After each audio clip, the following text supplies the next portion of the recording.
about physicality. And we saw when they drafted Mark Ingram, this offense has slowly evolved when they got off of Jimmy Graham, that they want to be a physical offense. They want to be able to power the football. They have an underrated, very good offensive line. And you could see that in the Rams game. The Rams have a good offensive line, but in those battle of the offensive lines, the Saints won that. So what they're trying to do is be physical. Michael Thomas, besides that, they don't have a real dependable wide receiver. Teddy Ginn, who they thought was going to be their 2 or 3. Now they do have a young receiver that they drafted that they have a lot of faith that he's going to develop, but he's not ready right now. Dez Bryant allows them with the bookends because Michael Thomas has been playing a lot more slot in year number 2. That's when he started last year. And this year it's evolving into he's playing the most slot that he's played in his career. Dez Bryant would be able to play outside. So the combination of both of those guys being physical, I believe it's a trait that Sean Payton and the Saints that they want to have that people don't look for. Because Michael Thomas, most of his catches, they're contested catches. That's what Dez Bryant does. But Michael Thomas has evolved where he's still athletic enough that he gets great yards after the catches, and he's got a great rapport with Drew Brees as far as his route running. So if I was to pick a quarterback and system for Dez Bryant, it would be New Orleans because Drew Brees is so accurate with the football, the way they call their plays and allow their receivers to be physical, I believe it would be a great fit. But the icing on the cake is Curtis Johnson, who is their wide receiver coach. I believe he's one of the best in the business. And the last, since Drew Brees has been there, since 06, they've had 19 receivers that had 800 yards, which Dez Bryant had last year. Well, why is that important? I just wanted to pick that number because in the season that Dez has, in New Orleans, they have 1 or 2 guys do that every year. And they're not household names. Marcus Colston, multiple times doing it. Lance Moore did it a couple times. Remember Kenny Steele, Willie Snead before he went to Baltimore. So they've done it with some guys who have less talent than Dez Bryant. And how they teach the system and utilize their skill, I believe in the Saints, as far as their wide receivers, one of the best in the league. Let me remove Dez Bryant's name from this. If I'm any wide receiver that's looking for a job, the Saints are where I want to go. You have Drew Brees, you have Sean Payton. Well, depend on your skill set. If it's a guy who's a small, undersized guy who's only a deep threat, I would say don't go there because they don't throw the ball down the field. If you're talking about sorry, go ahead. You're talking about short passing attack, there's only 2 to 3 guys, Kirk Cousins, Derek Carr, and Drew Brees. You're talking about average traveling of the football. The ball is traveling shorter. The reason why we criticize Carr is because he's not great at it. Drew Brees is the best in the business at dinking and dunking. So as a small guy, that's not the best system for him. Sure, and I think they brought in Ted Ginn to give them some type of that threat down the field. But I understand what you're saying. So for a receiver of Dez Bryant's size and stature, yes, no matter who it was, if he has that build, New Orleans would be the best place, not just because of Drew Brees and Sean Payton, but because of what you said in the beginning. They got a need. The number 1 receiver is Michael Thomas. The number 2 pass catcher on the team is Alvin Kamara, running back. The number 3 is Benjamin Watson, a tight end in his second decade in football. And number 4 is Traquan Smith, who has 12 catches on the year. So I understand the need for New Orleans. I understand the fit.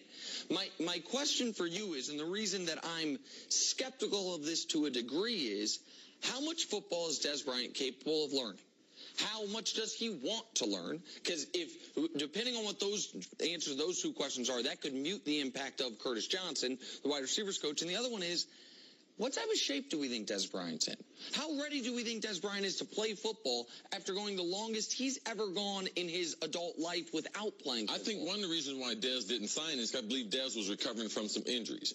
He had a bad knee and he also had a bad foot.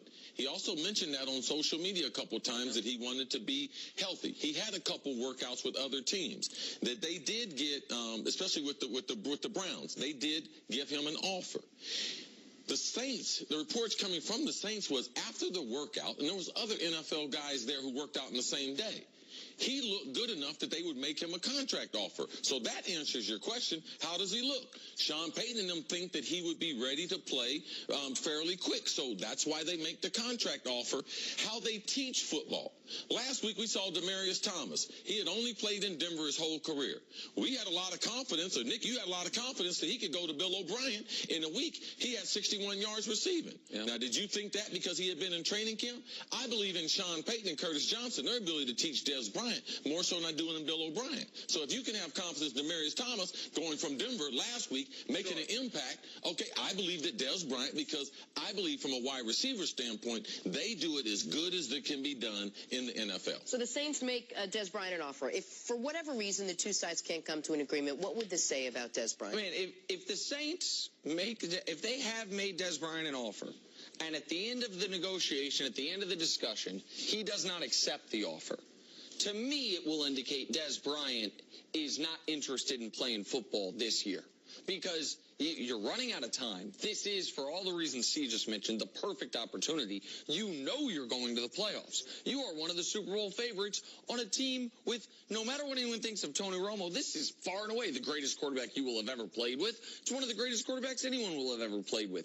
If you end up not signing there because you want $4 million prorated over 8 games instead of $2 million prorated over 8 games, then I don't think Des is actually interested in playing. That's why I think if the offer's real, he's got to take it, right? Like, this can't be about squeezing a few extra $100,000 out of the team. What I would like to see from Des Bryant is see some of the traits that some wide receivers get criticized. Right now, I get real selfish and start believing in myself.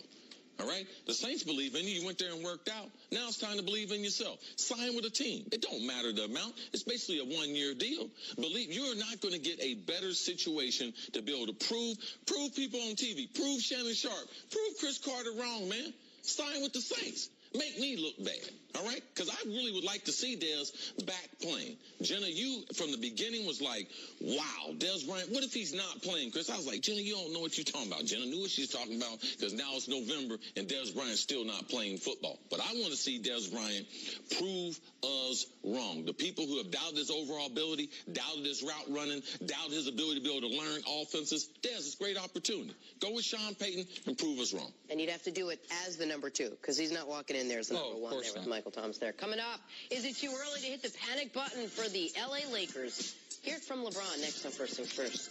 What did Nick say last year about the Cavs? What was that? What was his number one? I am not concerned. Oh, not concerned. It wasn't really.